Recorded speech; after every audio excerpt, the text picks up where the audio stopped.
Welcome to Edge of Intelligence, the show where strategy meets smart systems. I'm Carl Owen, fractional CIO and AI advisor at Protelligent. On this podcast, we talk to innovators building at the intersection of technology, automation, and meaningful impact.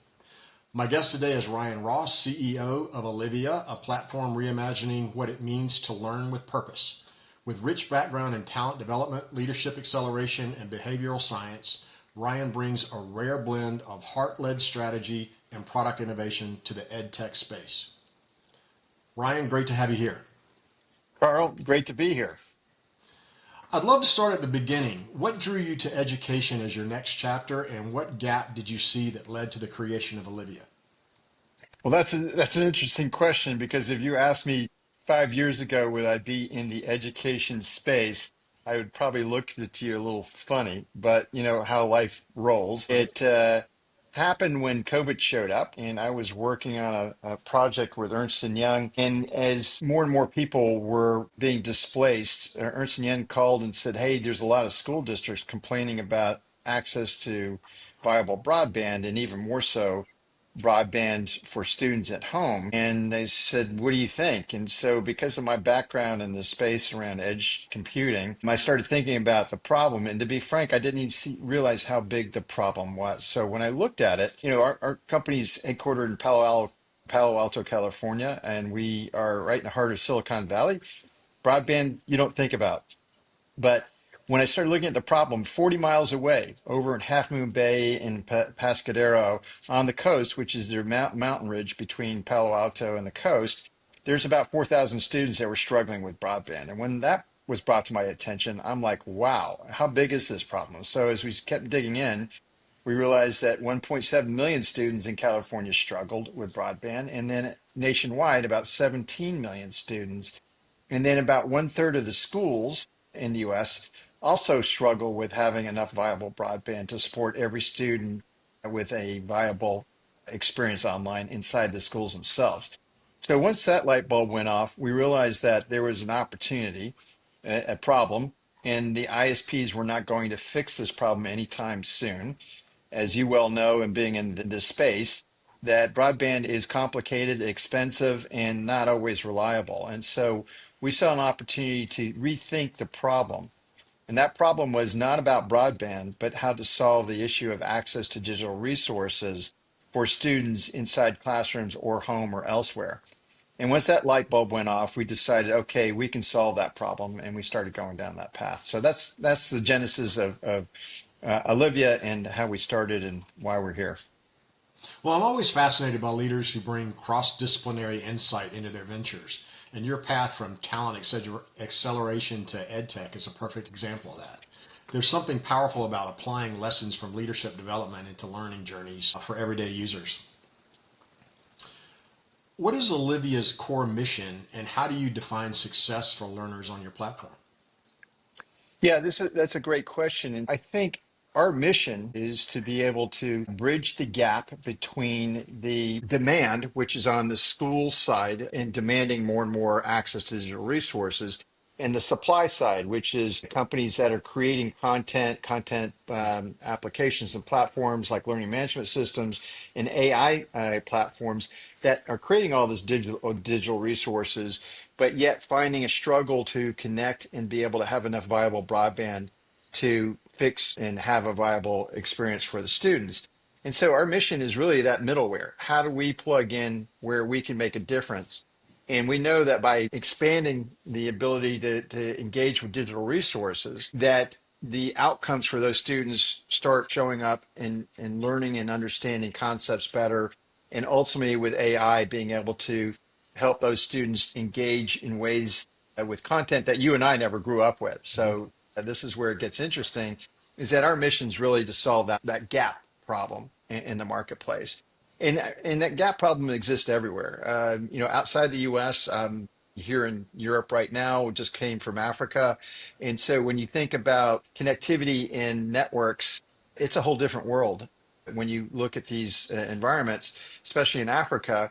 And so our solution is perfectly aligned for solving a problem that isn't being solved by the ISPs in those particular markets, as an example. Well, you've talked about helping people learn on purpose. What does that mean in Mm. practice, and how does that shape the user experience? Well, again, you got to step back and understand the environment that you're actually trying to deploy your technology in. So to be frank, teachers don't care about technologies. Really care about results. And so if technology is going to help them with the results, they're going to go down that path and adopt it and use it. And so our mission in the focus of this is always teacher first.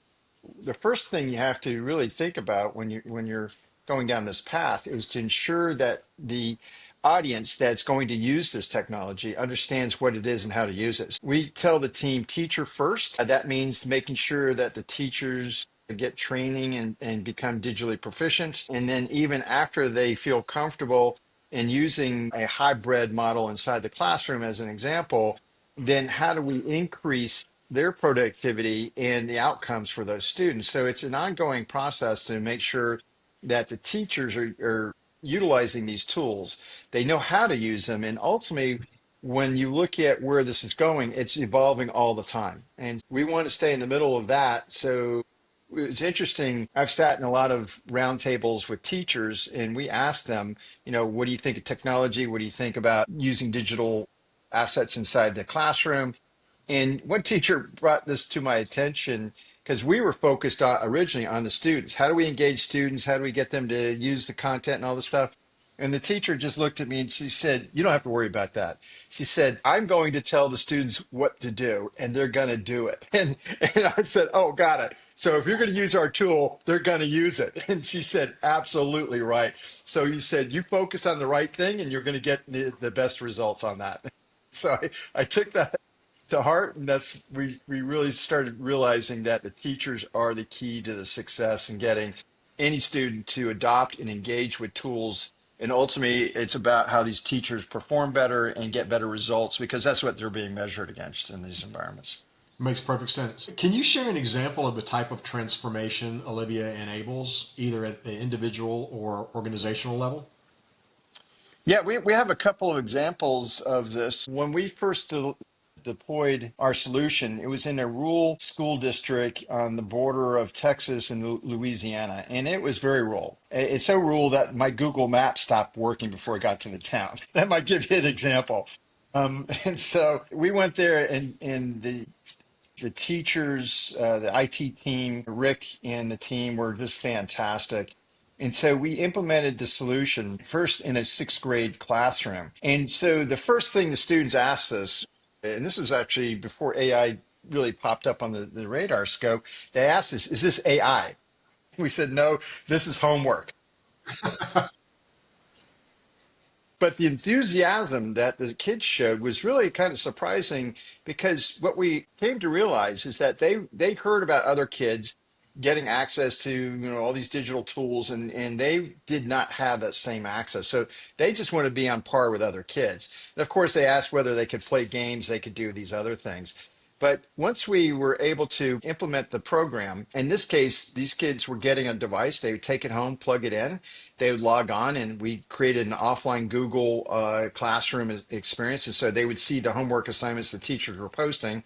They would just respond to the homework assignments and then save it on the device and bring it back and synchronize, once a week with that. And the teachers would see all the completed assignments. And so this is the funnier part of the story. So we also have a content library that goes along with the solution. So there's a library on math and English and social studies. And we created a library of ebooks as well. And we told the students, "Hey, here's an email. If you have any suggestions or you want something, just email us." So the student actually emailed us with a whole list of requirements that he went around and surveyed all the students that what they would like to see on the Olivia network. And so they wanted to see how-to videos.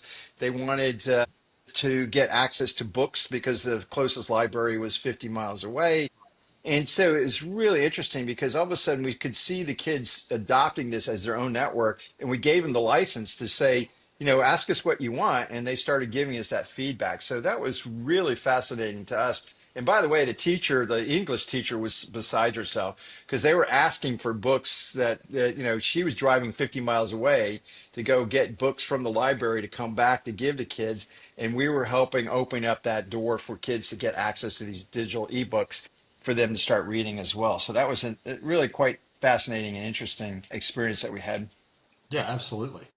Well, how do you balance curriculum design with behavioral insights, especially when it Well, comes to engagement or retention? yeah, so here's our approach. We don't get involved with the curriculum design or the approach because what our platform is an open platform. So we adopt and work with platforms that have already built those curriculums, already have built the standards. And we help them take their digital assets and deliver that through our edge network and deploy it locally on the device so it works offline. And so the beauty of our solution is that we don't have to worry about that. The schools and the teachers are making those type of decisions on what platforms to use and what type of curriculum they want to have access to. We're just helping deliver those things. And in this case, the school had already made a decision around the LMS, which was Google Classrooms, and we created an offline version for that and was able to replicate what that experience looks like offline for students who were going home and utilizing that in that environment. Our stance is that we don't get involved in the curriculum design or the standards. We just help facilitate that along with other ed tech platforms who want to reach this audience in a new way. I understand. Where does AI or automation currently show up in your product experience? Wow, this is such a fascinating area right now because everybody's talking about it. I just was in Geneva a week ago or 2 weeks ago, and at this conference, it was an AI for Good conference, and there were ministries of education from lots of different countries there, along with the Ministry of Communication and Telecommunication industry.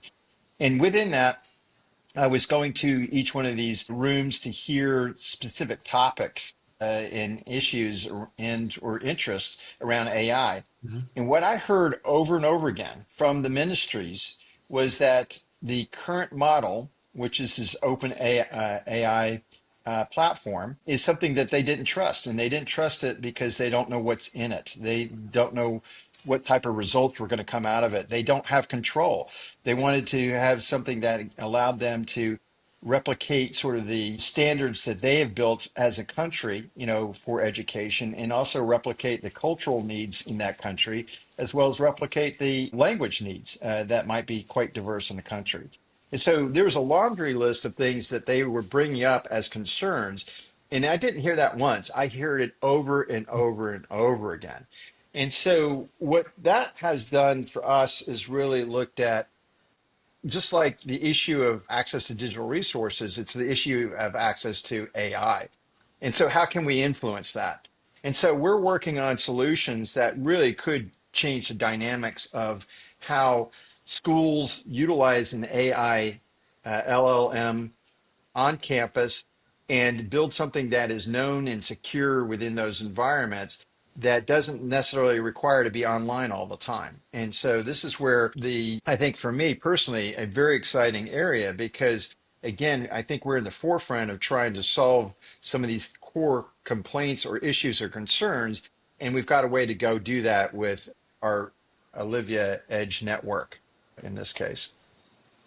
Perfect. Well, are there internal workflows like content tagging, learner analytics, or behavioral nudging where you've experimented with AI tools? Yeah. So absolutely, as a company, we're looking at utilizing AI in multiple ways. One is, and you come from this background, right, from an IT perspective, and you understand the complexity of networks, and especially when you get software on your network that's got a bug in it, and you're trying to figure out, whose problem is it? That's right. Yes. And you can spend a lot of time trying to troubleshoot and figure out what that problem is. And everybody's screaming at you because they need to get something going. So, what we did is our approach was to start with the school. There's no IT managers in these schools that we're deploying in typically. And so it had to be a plug and play. And Mhm. that plug and play means that we need to know what's going on with that device when it's connected to the network. The second piece is the connection between our device and the broadband, because broadband fluctuates and you can have problems with that fluctuation Right. in your synchronization and other things. And then certainly from the cloud perspective, you're running a lot of applications in the cloud. And so we're able to look at all of those environments using AI to be able to come together and identify where there might be problems and how to resolve those problems fairly quickly. And so that's just one example because, again, what we're looking to do is simplify this process so we don't really need an IT person in school. And from a managed service, because we sell our services through ISPs and other partners in market, that they have a tool to realize where the problem is very quickly and point ways to go fix it and or resolve it or reach us to help them resolve those issues. So that's an example. But if you flip it on the other side of the equation, when you look at content and looking at how you assess content and its utilization on the network. So what you're really trying to do is try to tell a story that the schools don't really have right now. If you think about it, they're using multiple platforms. They're using Google over here. They might be using another platform for, let's say, YouTube over there. So the data that's in these environments are spread across all over the place. Hmm. With our platform, we're actually aggregating all that content into one user experience. Therefore, we get a lot more data. So we can see the student, what they engaged with, how long they engage with it, and then ultimately start finding the dead zones, meaning where content's not being used, then why is it on the network, right?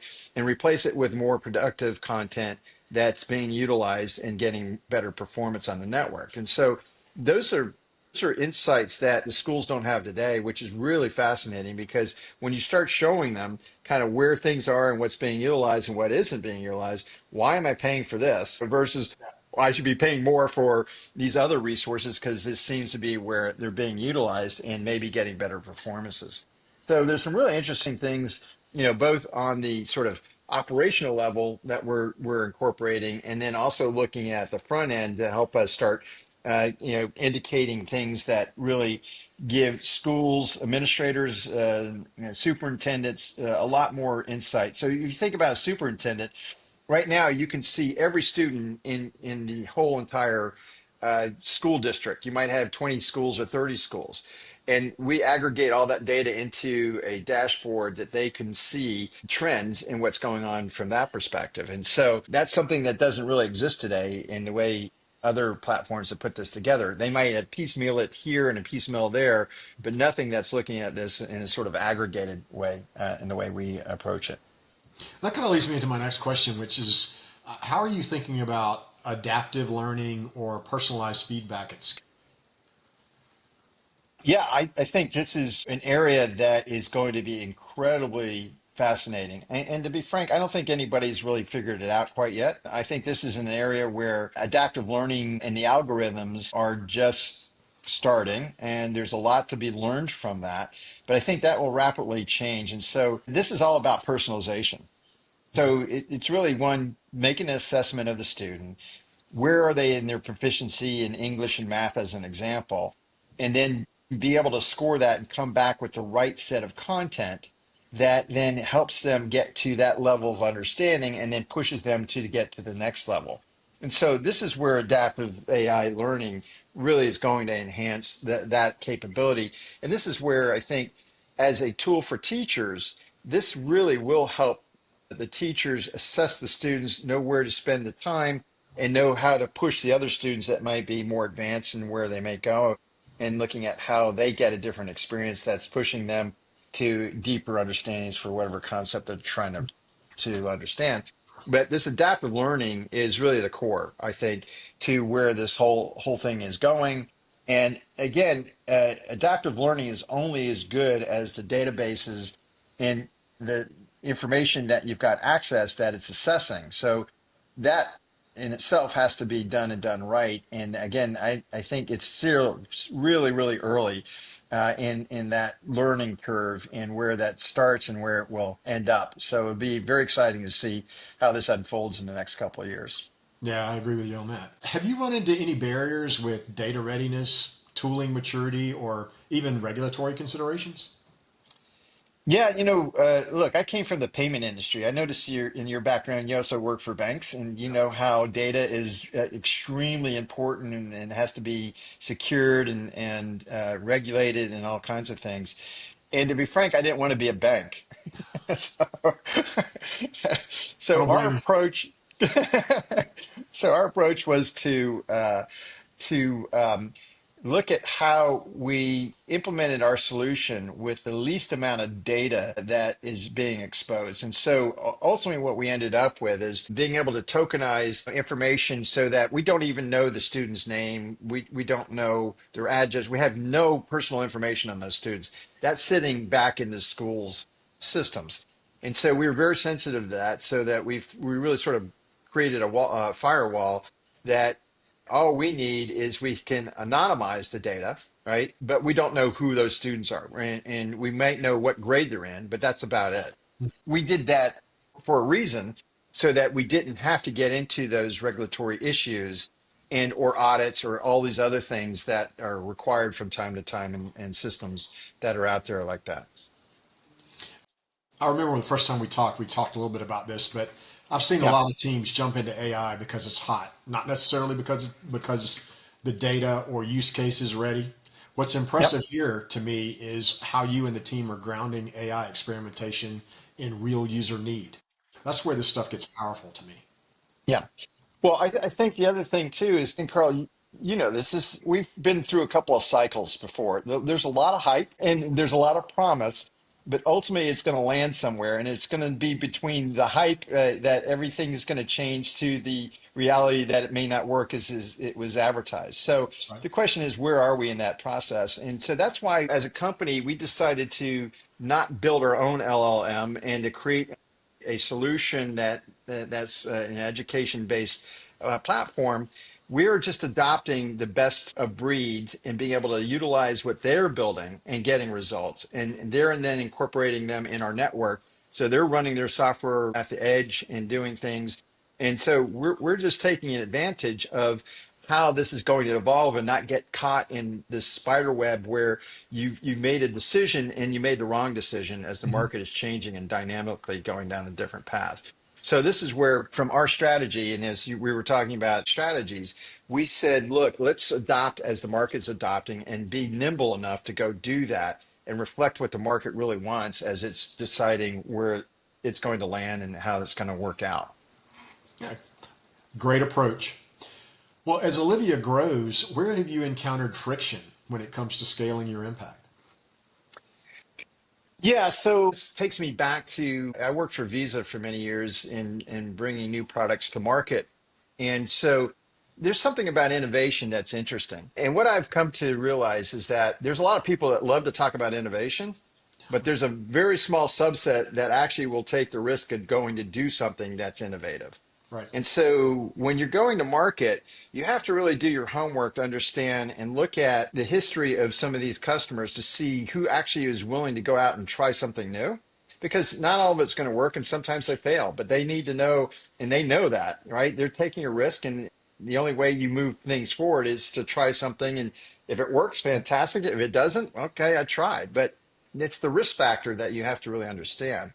And this is where I think we've got a very seasoned team. We've been down this path many times, and we know that to be successful in the market, it's really trying to line yourself up with those innovators that really, one, will see the value, two, they'll support you through the process, because sometimes you can deploy it and then never hear from the school or team ever again because somebody made a decision and not everybody bought into it.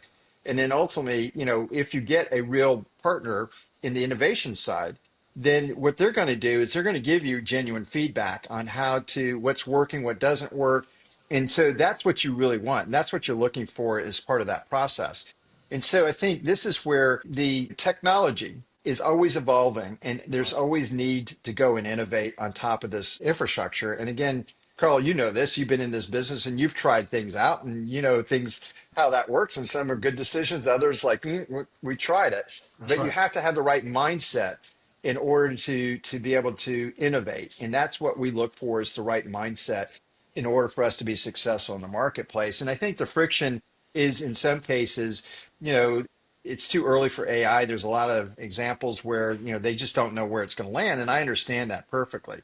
But you also need, as a company and a startup, you also have to find those that will innovate. So you've got something to point to know whether it's going to work one way or another.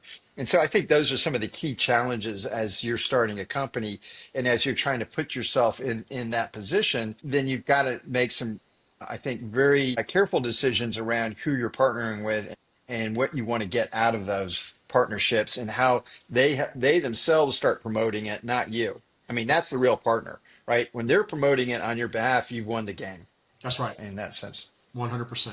Well, how are you thinking about maintaining product quality and mission alignment while expanding your delivery channels? Wow, uh, this is a really important point, right? So you can launch a product, but if you don't maintain it, you don't keep up with it, you don't evolve, you don't get user feedback, it just ages very quickly. And Right. then the utility keeps falling off. There's this curve and it just keeps falling down. And I've seen lots of platforms do that. On the flip side, I've seen some platforms, and I'll call out Intuit. I've worked with them very closely, sat on their advisory board for small businesses. And that's a company that focuses in on the customer needs. They literally are always asking questions. What can we do better? And then they're going back and looking at how they can take either a product that they've developed and rethink their approach and constantly innovate on top of what they built, or they're looking at a new product that they're trying to bring to market and thinking about all the use cases that they can incorporate in that. And so it's that type of thinking, right? Is to keep the product people always asking questions, always understanding where the customer's coming from, and ultimately where you can take that and implement a solution that really does show the evolution of a user experience. And that's what I've seen in QuickBooks is that you go back 5 years ago, it's nothing like it is today, right? And they just keep getting better and better. And they're using a lot of AI tools in the background to help modify that as well. So product is all important if you want to have longevity in the marketplace or stay relevant. And if you aren't constantly on that front end, then you're just going to end up having an interesting opportunity that may or may not work out over the long term. Yep. Well, what's been the most challenging thing about platform operations? Is it onboarding, compliance, team Hmm. collaboration, or something else? Yeah, so again, very good question because our approach is to work with companies and integrate with their APIs. So from that, you never know what type of API that they have, right? They may have a well-documented API or not, right? And so your engineers always have to make an assessment and then come back and really understand where the gaps are in the API in order to make things work and sync and all those things. And so I think from that perspective, that's challenging, but that's always challenging for any sort of team that's trying to integrate. And the other piece is really looking at uh, the synchronization engine and making sure that's working properly all the time, and we're keeping up on that part of it. But ultimately, it's looking at where the partners are, and if they're changing, and again, this, they may change things, and if they're not communicating to you their changes, that can cause a lot of problems in terms of how you're syncing and doing things. So making sure that you keep a level of communication with your IT teams and keeping aware of any changes that might be coming and understand where we might stand on those changes and whether that's going to impact our business or not. So I think those are some of the more sort of fundamental in the trenches issues that we look at and where we stand on that front. Well, you talked a little bit about a second ago about kind of maintaining the product, right, and Yeah. keeping it viable. So, if you had a tech transformation budget tomorrow, where would you apply? That is a great question because I'm ADD. I would be all over the place. No, seriously, if I'm going to apply my resources on the IT team, I certainly would look at three areas that we think are important to us. One is always looking at how we scale our products, right? And scalability for what we do is important, very much so in international markets. And Mhm. so that's something we constantly look at, and our team, knock on wood, understand scalability. Cisco and Juniper backgrounds in networking like Visa. Scaling is not an easy thing to do, and you always have to look at peak demand. You have to look at all these other things to make sure you've got it right.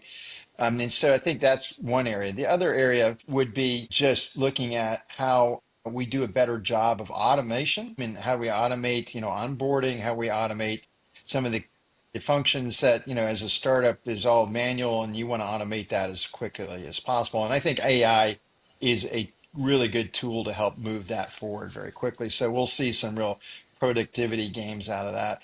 And the last one was really around trying to keep up with trends, in the AI space. And so we want talent that is keeping us on the forefront of what we're trying to do and making sure we've got the talent in the pool to take advantage of and create and do some great things on that front as well. Well, every growth story comes with inflection points, and that's just usually means that you're doing something right. But it also exposes areas where strategy and infrastructure need Yeah. to catch up. Yeah. That's kind of the space I play in as I work as a fractional CIO, helping teams scale without adding unnecessary drag.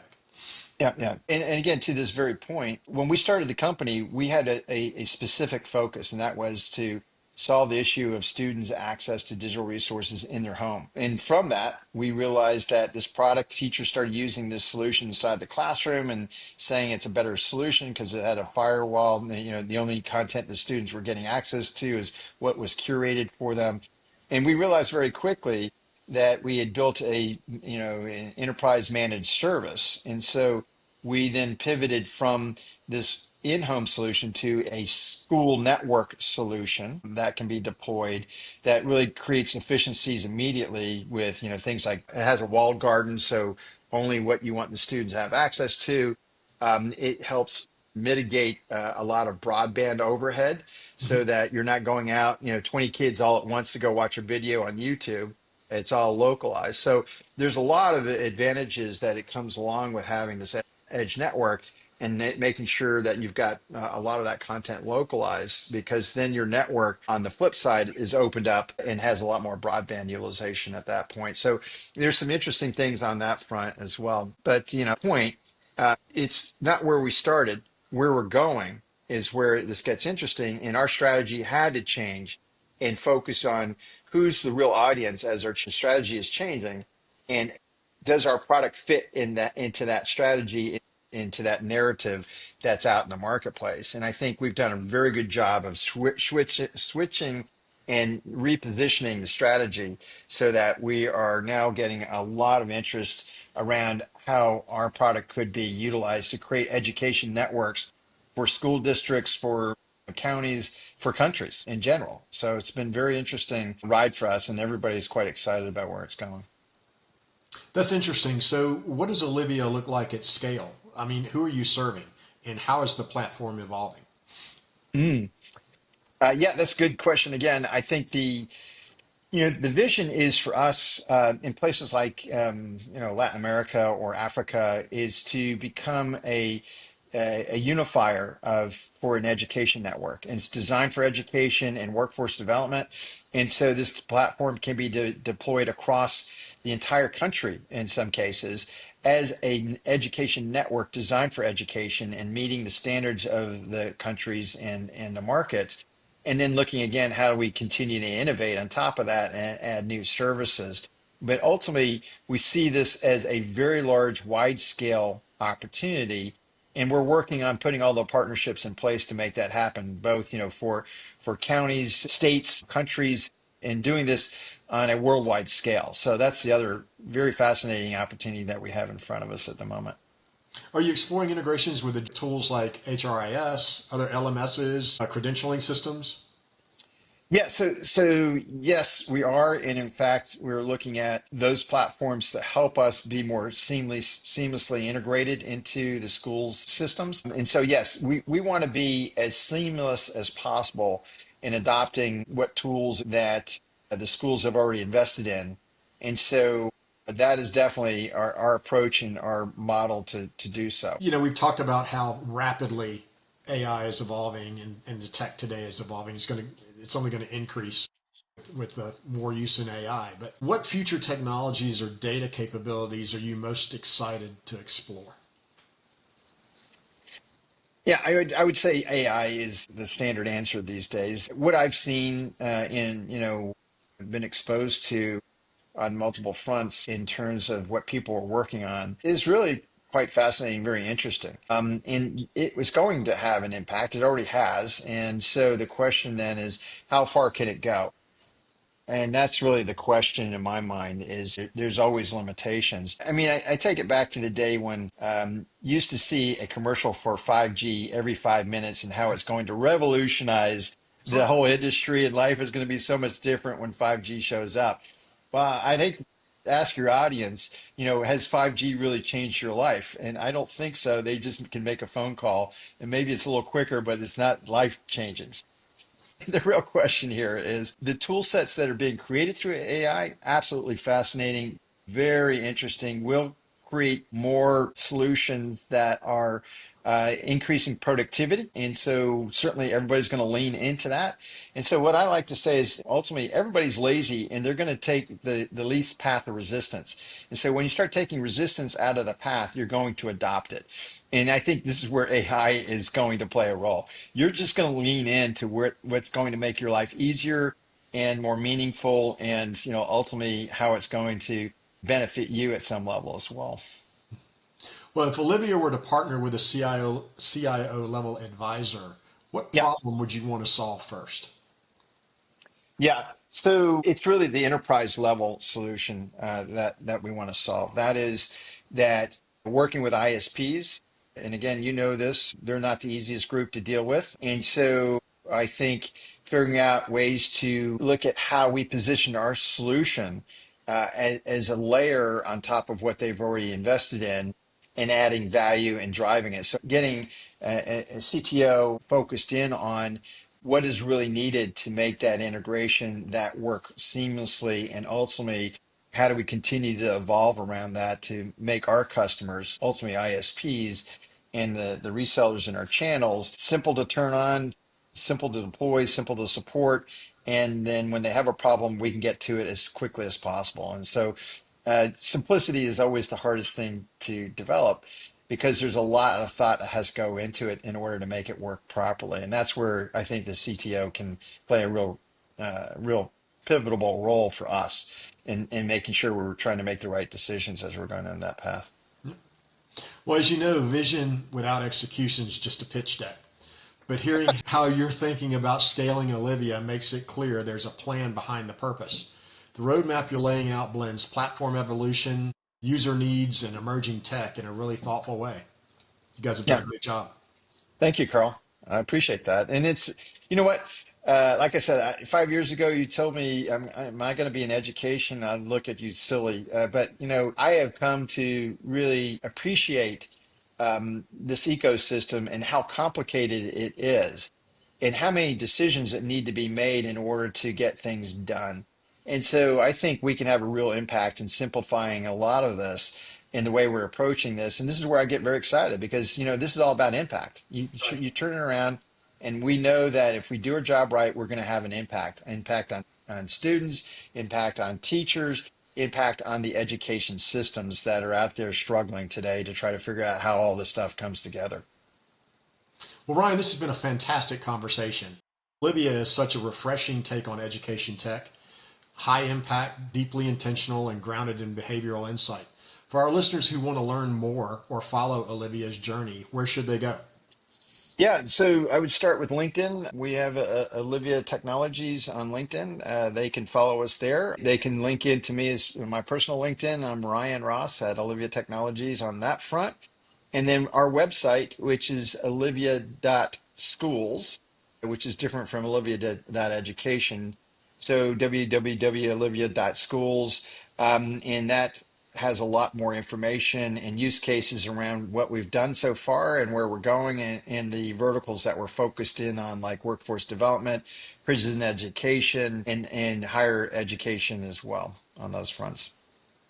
Well, thanks again, Ryan. And to our audience, if this episode sparked ideas around AI readiness, scalable systems, or how to lead with purpose in tech, let's talk. At Proteligen, we help founders and executive teams bridge strategy and execution, especially when it comes to data-driven growth. Subscribe for future episodes of Edge of Intelligence and follow along at Proteligen.com. Until next time, ask better questions, build smarter systems, and stay on the edge of intelligence. Ryan, thank you Carl, very much. thank you. It was a pleasure. Yeah, I really enjoyed it.